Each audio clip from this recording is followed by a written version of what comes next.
Students, तो आज हम लोग बात करेंगे मैथमेटिक्स थर्ड, जो कि सिविल इंजीनियरिंग स्टूडेंट के लिए होता है। इसमें हम लोग सिविल इंजीनियरिंग की वीडियो लेक्चर में प्रीवियस में हम लोगों ने बात करी थी लैटिसेस के बारे में, और उस पर कुछ न्यूमेरिकल देखा था कि जो दी गई लैटिसेस हैं, मतलब पार्शियल ऑर्डर सेट, लैटिसेस की डेफिनेशन ऑलरेडी मैं बता चुका हूँ। ऐसा पार्शियल ऑर्डर सेट जिसके साथ कोई रिलेशन, ऐसा रिलेशन दिया गया हो जो रिफ्लेक्सिव हो, एंटी सिमेट्रिक हो और ट्रांजिटिव हो, उसको हम बोलते हैं कि वो लैटिसेस होता है। Every lattices having some LUB and GLUB, मतलब least upper bound and greatest lower bound रखता है, जिसमें एक भी ग्रेटेस्ट लोअर बाउंड या लीस्ट अपर बाउंड अगर मिसिंग है, वो poset partial order set lattices नहीं कहलाएगा। तो पिछले लेक्चर में हम लोगों ने न्यूमेरिकल सॉल्व किए थे, कुछ न्यूमेरिकल मैंने आपको दिया था, तो कुछ स्टूडेंट्स के क्वेरी आया थे कि सर कुछ ऐसा एग्जाम्पल लीजिए जो ये शो करके बताया कि वो लैटिस नहीं है।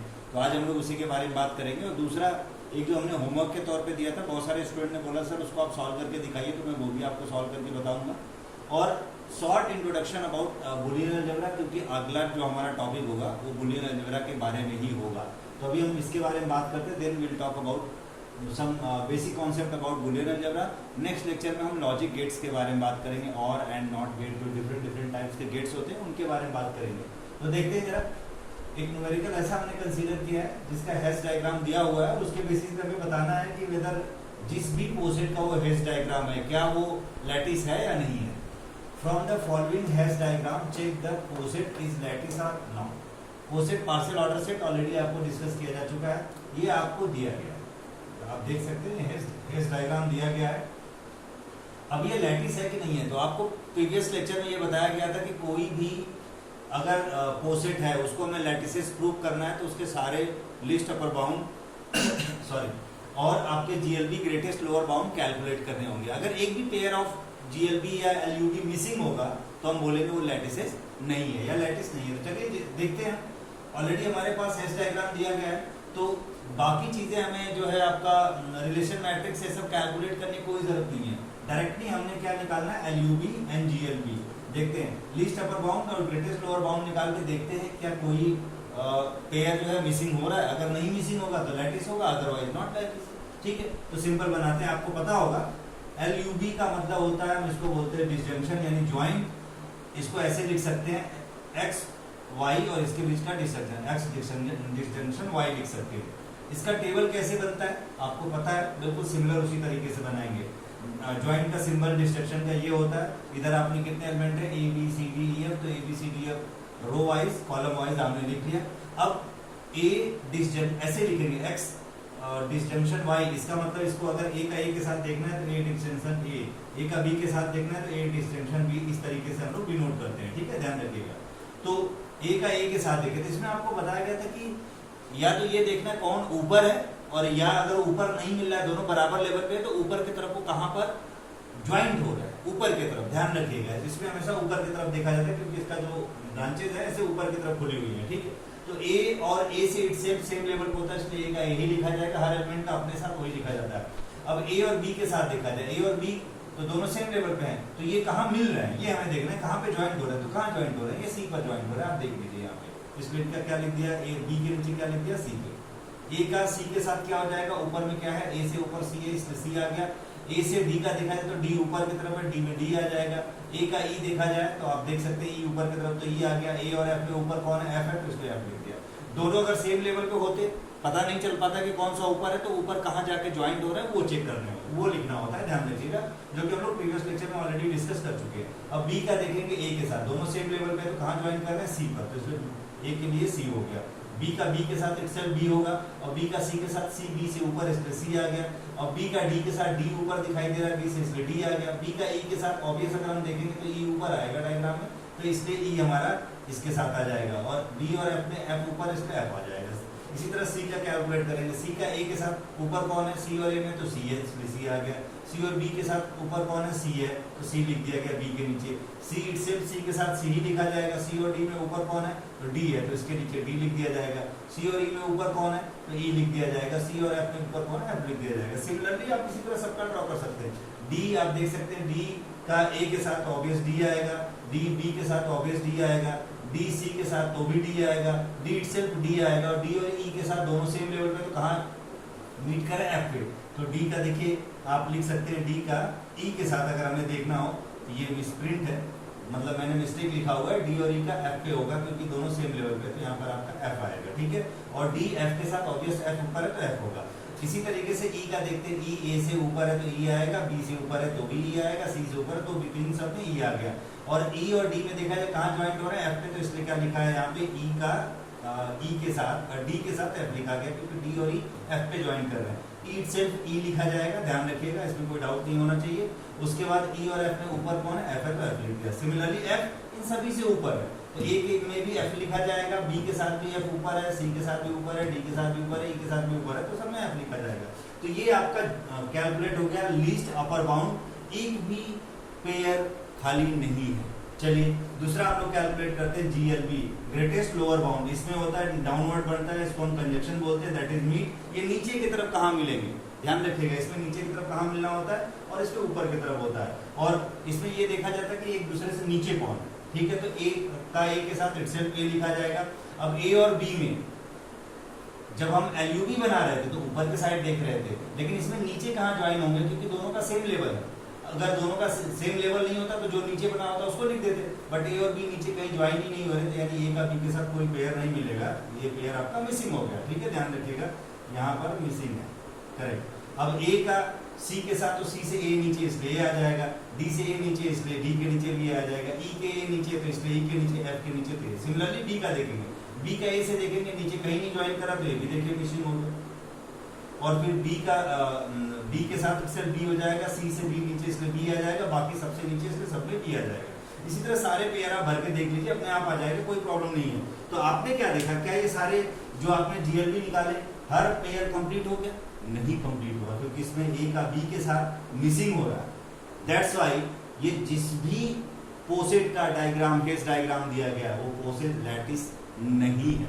तो सिंस जीएलबी जिसमें दिखाया गया कि A conjunction B is not available, आप देख सकते हैं दोनों मिसिंग, क्योंकि दोनों सेम लेवल पे है, तो डिसजंक्शन में नीचे की तरफ देखा जाता, सॉरी इसमें आपका कंजक्शन में नीचे की तरफ देखा जाता है जीएलबी, क्योंकि नीचे कहाँ मिल रहा है, तो ये कहीं मिल ही नहीं रहा है ना, इसलिए ए और बी का आपस में कोई पेयर अवेलेबल नहीं है, not available, hence the poset of given Hasse diagram is not lattice. बहुत सारे स्टूडेंट ने बोला था, तो आप इस तरीके के एग्जांपल अगर कहीं आए तो देख सकते हैं डिस्क्रीट मैथमेटिक्स के हिसाब से, ठीक है। वैसे एग्जाम में आपको जनरली लैटिस प्रूव करने वाला आता है, अगर नहीं किया है तो आपको डायग्राम पहले ड्रॉ करना है, मोस्टली डायग्राम ड्रॉ रहता है, नहीं रहेगा तो ड्रॉ करके आप देख सकते हैं। तो स्टूडेंट ये आपका एक एग्जांपल हो गया, अच्छा एग्जांपल था, जिससे आपको आइडिया लग सकती है किस तरीके के जो पोसेट है लैटिसेस नहीं हो सकते। नेक्स्ट हम आते हैं दूसरा न्यूमेरिकल। ये न्यूमेरिकल हमने प्रीवियस लेक्चर में ऑलरेडी दिया हुआ था, लेकिन बहुत सारे स्टूडेंट ने बोला सर इसको आप सॉल्व करके दिखाइए। मैंने कोशिश करी है सॉल्व करने की, देखिए जरा।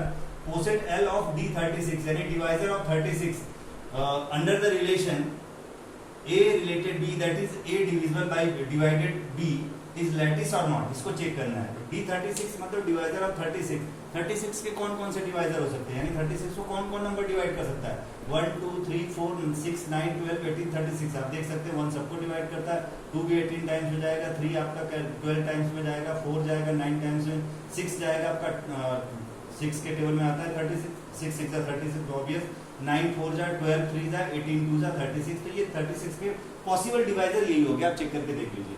अब इनका हेज डायग्राम बना लेते हैं, क्योंकि जब आपको लैटिसेस प्रूव करनी होती है तो हेज डायग्राम बनाएंगे तभी आप जीएलबी और एलयूबी निकाल सकते हैं, अदरवाइज वो प्रॉब्लम होगी। तो जब तक एलयूबी और जीएलबी नहीं निकलेगा आप बता नहीं सकते कि ये लैटिसेस है या नहीं है। तो चलिए हेज डायग्राम ड्रॉ करते हैं। सबसे पहले 1 बॉटम में, अब 1 हेज डायग्राम के आप कुछ 2 रूल में याद दिला देता हूँ। एक सेल्फ लूप नहीं होना चाहिए, दूसरी चीज क्या अवॉइड करना होता है, ट्रांजिटिविटी, यानी अगर A 2 को डिवाइड करा और ये 6 को भी 2 6 को करा तो 1 से 6 डायरेक्टली मैच नहीं करेगा, जबकि 1 6 को भी डिवाइड करा लेकिन 1 से 6 को हम उसको ज्वाइन नहीं करेंगे, ध्यान रखिएगा। तो पहले 1 2 को भी डिवाइड करा, 2 4 को भी डिवाइड करा, 4 12 को भी डिवाइड कर रहा है, 1 3 को भी डिवाइड करा। अब 6 जो है 2 से भी डिवाइड होता है, 3 से भी डिवाइड होता है। 9 यहाँ पे लिया, 9 यहाँ पे क्यों लिया, क्योंकि वो खाली 3 से डिवाइड होगा और किसी से नहीं होगा, ठीक है। अब उसके बाद यहाँ से 12 लिया, 12 जो है 4 से भी डिवाइड होगा, 6 से भी डिवाइड होगा। देखिए 2 से डायरेक्टली 12 डिवाइड हो रहा है, लेकिन हम बीच में मिला देंगे तो वो क्या हो जाएगा, ट्रांजिटिविटी, वो नहीं रखना होता है डायग्राम में, ध्यान रखिएगा। सिमिलरली अब 18 यहाँ पे लिखे, 18 हम देख सकते हैं वो 6 से भी डिवाइड होगा, ऑब्वियस 2 से भी हो रहा है तो 2 से 6, 6 से 18 हो ही रहा। अब 9 से 18 आ गया आपका डायरेक्टली, 3 से 18 हो रहा है डायरेक्ट, लेकिन डायरेक्ट मिला देंगे तो हो जाएगा ट्रांजिटिव, वो नहीं मिलाना होता है because that is the hedge diagram, ये प्रॉपर्टी होती है हेज डायग्राम की। 36 आप देख सकते हैं 18 से भी डिविजिबल है, 12 से भी डिविजिबल है। अब 36 तो सारे नंबर से डिविजिबल है, डायरेक्ट 6 से नहीं मिला सकते बिकॉज वो ट्रांजिटिविटी हो जाएगा। डायरेक्ट 2 से नहीं मिला सकते, वो भी ट्रांजिटिविटी हो जाएगा। डायरेक्ट 3 से नहीं मिला सकते, वो भी क्या हो जाएगा, ट्रांजिटिविटी। तो हेज डायग्राम में ट्रांजिटिविटी को रिमूव करना होता है, हटाना होता है। तो this is the hedge diagram. मैंने आंसर तो पहले लिख दिया, लेकिन अभी हम इधर आपको LUB और GLB बना के मैंने दिखाया हुआ है, तो इस वाले पार्ट को हम फोकस करेंगे। अब आप देखेंगे जैसे LUB में इसमें क्या देखते हैं, ये हम डिसजंक्शन बनाते थे, इसमें कौन सा एलिमेंट ऊपर है या दोनों सेम लेवल पे है, तो कहाँ पे जाके ऊपर की तरफ मिलेंगे। तो आप देख सकते हैं कि सारे पेयर हमारे कंप्लीट है। मैं एक खाली सब एक्सप्लेन करूंगा, बाकी आप समझ जाएंगे। जैसे अगर आपको 1 2 3 अप टू 36, इधर वर्टिकल में भी 1 2 3 अप टू 36 लिखना पड़ेगा। अब 1 का 1 के साथ सेम लेवल पे होगा। 1 और 2 में ऊपर कौन है, 2 है। 1 और 3 में ऊपर कौन है, 3 है। 1 और 4 में ऊपर कौन है, 4 है। 1 और 6 में ऊपर कौन है, 6 है। 1 और 9 में ऊपर कौन आएगा, 9 आएगा। 1 और 12 में ऊपर कौन आएगा, 12। 1 और 18 में 18, 1 36 में 36। सिमिलरली 2 का देख लीजिए, 2 और 1 में ऊपर कौन है, 2 होगा, तो देखिए यहाँ 2 हो गया। 2 इटसेल्फ अपने आप के सेम लेवल पे होता है, इसलिए 2 रखा जाएगा। 2 और 3 में दोनों सेम लेवल पे लगभग दिखाई दे रहे हैं, इनमें ऊपर नीचे अब नहीं बोल सकते, तो ये कहाँ ऊपर मिल रहे हैं वहां देखते हैं, ऊपर कहाँ पे मिल रहे हैं, 6 पे, इसलिए आप देख सकते हैं 3 के नीचे क्या हो गया, 6। सिमिलरली 2 4 में ऊपर कौन है, 4 है। 2 और 12 में ऊपर कौन होगा, ऑब्वियस 12 होगा, तो 12 के नीचे 12। 2 और 9 में कौन ऊपर होगा, तो हम ऐसे ऊपर देख के नहीं बोलते, क्योंकि डायरेक्ट इनका कोई रिलेशन नहीं, तो ये कहाँ ज्वाइन करते हैं वो देखा जाता है। तो ज्वाइन कहाँ कर रहा है, 18 पे कर रहा है, तो उसके नीचे हमने क्या लिख दिया, 18। इसी तरह आप सबका पेयर बना सकते हैं। 36 सबसे ही ऊपर है, तो हर में इसके सबके साथ आपका 36 36 36 आ जाएगा। अब आते हैं हम GLB में। GLB में देखते हैं या तो नीचे कौन है, अगर दोनों सेम लेवल पे तो कहाँ जाके नीचे की तरफ मिल रहे हैं, ये देखना होता है। तो 1 और 1 सेम लेवल पे लिखा जाता है। 1 का 2 में देखिए 2 से 1 नीचे है, 3 से 1 नीचे है, 4 से 1 नीचे, 6 से जिससे नीचे, तो पहले में सब में 1 1 1 आ जाएगा। इसी तरीके से आप किसी का भी पर्टिकुलर उठा लो, चलो 4 ले लेते हैं। 4 और 1 के साथ तो ऑब्वियस क्या आएगा, 4 और 1 में 1 आएगा, क्योंकि 1 नीचे। 4 और 2 में 2 नीचे है, तो 2 आएगा, यहाँ देख सकते हैं। 4 और 3 में इनमें कोई डायरेक्ट रिलेशन नहीं है, कहाँ मिल रहे हैं, नीचे की तरफ 1 पे। तो 4 और 3 का क्या हो गया आपका, 4 और 3 का 1 हो गया। देखिए 4 इटसेल्फ सेम लेवल पे होता है, तो 4 आ गया। 4 का 6 के साथ, 4 और 6 दोनों का लेवल सेम है, क्योंकि डायरेक्ट इनमें कोई कनेक्शन नहीं है, तो ये नीचे कहाँ मिल रहे हैं, 2 पे मिल रहे हैं। तो आप देख सकते हैं 4 के आगे 6 के कॉलम में क्या मिलेगा, 2। इसी तरीके से आप सारा ड्रॉ कर लेंगे। क्या इसमें कोई भी प्लेस ऐसा है, कोई भी ऑर्डर ऐसा है LUB या GLB में जो ब्लैंक है, जो खाली है, जैसे कि इसमें खाली मिला था, नहीं है ना। इस वजह से आप बोल सकते हैं कि ये जो डिवाइजर ऑफ 36 है, इसका जो कोसेट बनता है वो एक लैटिस बनाता है। Since all pairs of GLB and LUB is available, means coset of D36 is a lattice. D36 मतलब डिवाइजर ऑफ 36। तो प्लीज ये बहुत इंपॉर्टेंट न्यूमेरिकल है। ये AQ में जहां तक मुझे याद है कि शायद 17 और 18 में आया हुआ क्वेश्चन है, तो प्लीज आप इसको ध्यान रखिएगा, इंपॉर्टेंट क्वेश्चन है, इसलिए मैंने इसको बताया भी कि क्योंकि आया हुआ है और आपको अगर डाउट है तो आप इसको सॉल्व कर सकते हैं। नेक्स्ट, अब लैटिसेस से जितने क्वेश्चन बनते हैं इसी टाइप के बनते हैं। नेक्स्ट हम बात करेंगे, almost this is the last topic for your 5th unit, लेकिन ये एक ही लेक्चर में खत्म नहीं होगा। इसके बाद हम लोग लॉजिक गेट्स की बात करेंगे, बुलियन फंक्शन की बात करेंगे और कार्नो मैप के बारे में बात करेंगे। बट इसमें हम सिंपल सा इंट्रोडक्शन खाली, इस पर्टिकुलर लेक्चर में हम सिंपल इंट्रोडक्शन देंगे बुलियन अलजेब्रा के बारे में। नेक्स्ट लेक्चर में will talk about how many types of logic gets, उनका फंक्शनिंग कैसे होता है और उनका कार्नो मैप कैसे बनता है, वो सारी चीज़ें हम लोग नेक्स्ट कमिंग 2 वीडियो में कंप्लीट कर देंगे। अभी हम बात करते हैं बुलियन अलजेब्रा के सिंपल बारे में। पहली बात तो मैं आपको बताता हूँ what is the algebra. Algebra is nothing but that is the operation between 2 numbers, 2 variables, 2 functions. किसी 2 फंक्शन पे, किसी 2 नंबर पे, किसी 2 न्यूमेरिक वैल्यू पे या किसी वेरिएबल पे जो ऑपरेशन परफॉर्म किया जाता है, मैथमेटिकल ऑपरेशन परफॉर्म किया जाता है, that is the algebra. Like addition, division, subtraction, etcetera etcetera, ये सब क्या है, अलजेब्रा है। किसी वेरिएबल पे, किसी सेट पे, किसी कांस्टेंट पे, वो अलजेब्रा है। बट यहाँ पे बुलियन अलजेब्रा का मतलब क्या होता है, पहले ही कॉन्सेप्ट समझ लीजिए। बुलियन नाम इसलिए पड़ा क्योंकि जॉर्ज बुल ने इसको इंट्रोड्यूस किया था, डिस्कवर किया था उन्होंने। अगर डिजिटल की बात करें, बाइनरी की बात करें, तो 0 1 2, कंप्यूटर के लैंग्वेज में 0 और 1 दो ही वैल्यू होती है, ट्रू फॉल्स 0 1 0 1। इसीलिए बाइनरी वर्ड आया, बुल साहब से बुलियन वर्ड आया था। तो दिस इज ऑल अबाउट 0 और 1। तो जस्ट मैं सिंपल कॉन्सेप्ट दे रहा हूँ। नेक्स्ट लेक्चर में विल टॉक अबाउट गेट्स, तो वहाँ पे आपको चीज़ें बहुत क्लियर होके आएंगी। यहाँ पर सिर्फ ध्यान रखना it is an algebra. Algebra जब मैं बोलूँ तो समझ लो ऑपरेशंस, दैट्स इट। ऑपरेशन बहुत सारे, वहाँ पे प्लेन अलजेब्रा जो हम लोग पढ़ते हैं जिसमें सेट थ्योरी पढ़ते हैं, उसमें आपका क्या क्या आता है, यूनियन आता है, इंटरसेक्शन आता है, डिमॉर्गन्स लॉ, बहुत सारे लॉ, वही सारे लॉ यहाँ पर भी आएंगे, बट उनका जो परफॉर्मिंग करने का तरीका है वो ट्रू फॉल्स के टर्म में हो जाएगा, 1 0 0 1 के फॉर्म में हो जाएगा, ध्यान रखिएगा। It is an algebra of binary value यानी 0 और 1 और ट्रूथ वैल्यू लाइक ट्रू और फॉल्स। तो ये एक तरह का अलजेब्रा। अलजेब्रा भी जब भी बोलूँ ऑपरेशन आप समझना, ठीक है। यहाँ बेसिक जो ऑपरेटर यूज होंगे, निगेशन यानी नॉट, डिसजंक्शन और कंजंक्शन। डिसजंक्शन हम लोग ये सिंबल ऑलरेडी यूज कर चुके हैं जब आप एलयूवी बनाते थे। डिसजंक्शन कुछ नया नहीं है, जो हम सिंपल अलजेब्रा में जब पढ़ते थे यूनियन पढ़ते थे, दो सेट का यूनियन पढ़ते थे, वही हमारा यहाँ डिसजंक्शन के तौर पे यूज होता है। जब दो सेट का यूनियन पढ़ते थे उसको हम प्लस से डिनोट करते थे, सारे एलिमेंट को मिक्स करके लिख देते थे यूनियन की बात करें तो, और कोई एलिमेंट रिपीट नहीं करता था, वही हमारा डिसेक्शन होता है। कंजंक्शन में क्या होता है, इंटरसेक्शन यानी कॉमन एलिमेंट, इसको हम डॉट यानी मल्टीप्लाई से रिप्रेजेंट करते हैं, ध्यान रखिएगा।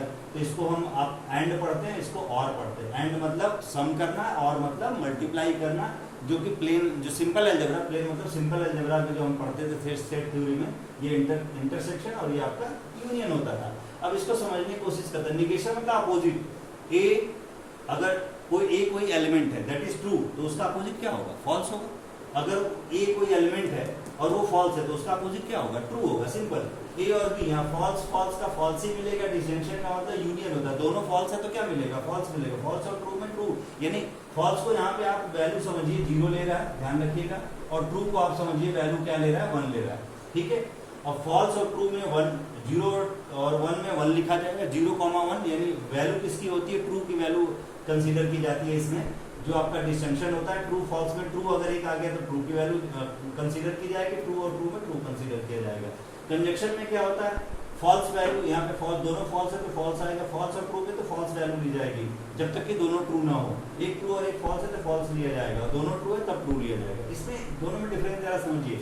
इसमें क्या है कि हमेशा ट्रू वैल्यू लेने की कोशिश करेंगे, किसमें, डिसजंक्शन में, अनटिल एंड अनलेस की सारी वैल्यू फॉल्स ना हो। अगर सारी वैल्यू फॉल्स हो गई तभी फॉल्स होगा, अगर एक भी ट्रू हो गया तो डिसजंक्शन में सारी वैल्यू ट्रू होंगी। देखिए यहाँ पे ट्रू था इसलिए ट्रू, ये दोनों ट्रू था इसलिए ट्रू आया, ये दोनों वैल्यू फॉल्स थी इसलिए फॉल्स आया। कंजंक्शन में क्या होता है, सारी वैल्यू हम फॉल्स लेंगे अनटिल एंड अनलेस की कोई एक वैल्यू ट्रू ना हो, ये ध्यान रखिएगा। सॉरी, दोनों वैल्यू ट्रू ना हो, दोनों फॉल्स है इसलिए फॉल्स, एक भी फॉल्स है तो फॉल्स, एक भी फॉल्स है तो फॉल्स, दोनों ट्रू आ गया इसलिए हमें क्या लेना पड़ा, ट्रू। अब ये जो ऑपरेशन टेबल है ये बेहतर आप समझ पाएंगे जब आप एंड, नॉर, नैंड, जो डिफरेंट टाइप्स के लॉजिक गेट्स होते हैं उसको पढ़ेंगे तब। और हमारा जो क्वेश्चन बनेगा एग्जाम में वो लॉजिक गेट्स पे ही बनता है, उनके कॉर्डिनेट मैप पे बनता है और उनके बुलियन फंक्शन पे बनता है। तो नेक्स्ट लेक्चर में हम लोग लॉजिक गेट्स के बारे में ही पढ़ेंगे, बट अभी सिंपल फंडामेंटल जो बुलियन अलजेब्रा के ऑपरेशंस हैं उनको हम याद रखते हैं। जो लॉज है, ऑपरेशन बेसिकली लॉज, ऑपरेशन नहीं लॉज। अब आइडेंपोटेंट लॉ होता है पहला, अगर बहुत सारे हैं जो सबसे इंपॉर्टेंट उनके बारे में बात करेंगे। आइडेंपोटेंट का मतलब होता है